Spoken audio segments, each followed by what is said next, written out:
to understand about how and where this debate stands, right?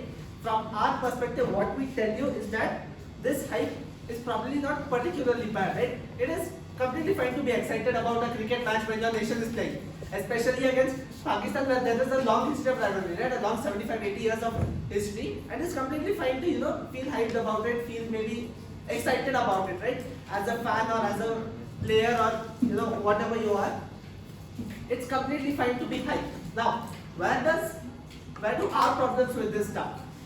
Our problems start with a hype that is exasperated, exaggerated, monetized, and manufactured and sold like a common product, right? That is where a problem with this starts. The exasperation, the exaggeration, and the negative repercussions that come with it. There are actually no positive repercussions to anything that happens, right? Side government keeps telling about how this brings people together, solidarity, friendship, etc., etc. But that is only till the match starts. Once the match is over, one team has won, one team has lost. The team that is lost, over, everything is for them over, right? They keep getting trolled, they are vilified, they are witch hunted. All these kind of things happen to them, right? This is not the kind of things we want to happen to them. Now, it's also good to talk about the current scenario of what India versus Pakistan has become, right?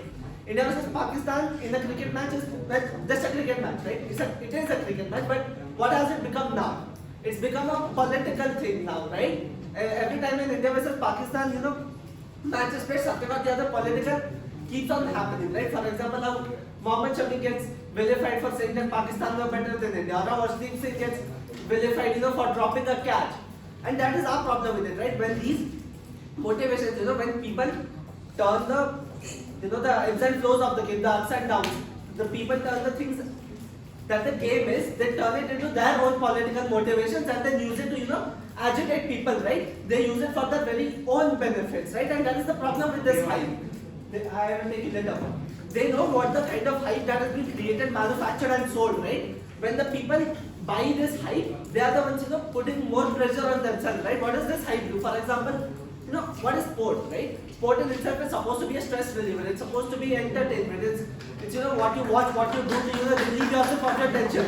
Now when you're consuming hype that is artificially sold to you, now of course, and that is the problem with it, right? It artificially exists and it makes you even more stressed when the actual match is happening instead of enjoying it like a sportsman, right?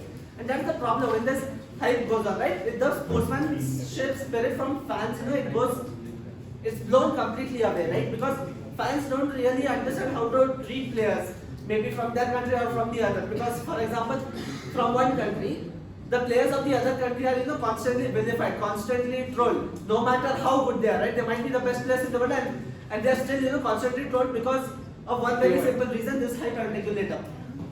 But very simple, this hype, right? This hype is what blinds our fans. This is what blinds our fans from seeing this completely as a game, watching this game as how a game is supposed to be, as how you appreciate the good players from the opposition, but that kind of thing does not happen here, right? And once one team has lost, they have to face this vilification from both sides. They have to face the trolls from the other country as well. They have to face the trolls from their own country as well, right?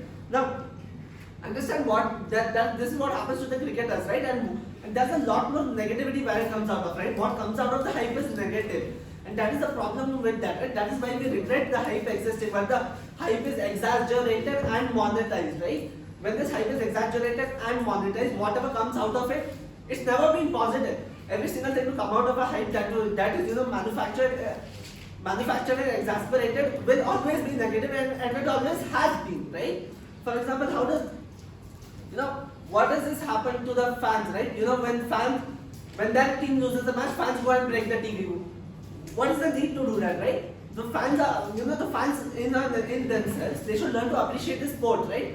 And not really break TVs. They need to understand that win and loss are a part of life. They need to understand, that maybe they will not win every match, but they will probably lose some matches, right? Fans need to understand this, but fans don't, because these matches are overhyped and this blinds fans from seeing it as a game, right? They start seeing it as a war, and that is a problem with it. The side government came and talked about there's a platform to bring people together, solidarity, etc., etc. But that's the thing, it doesn't happen, right? As much as we may want it to, it does not happen, and hence this is why we from side government tell you that we regret this hype which is manufactured and sold to you. You as a consumer should not probably do it.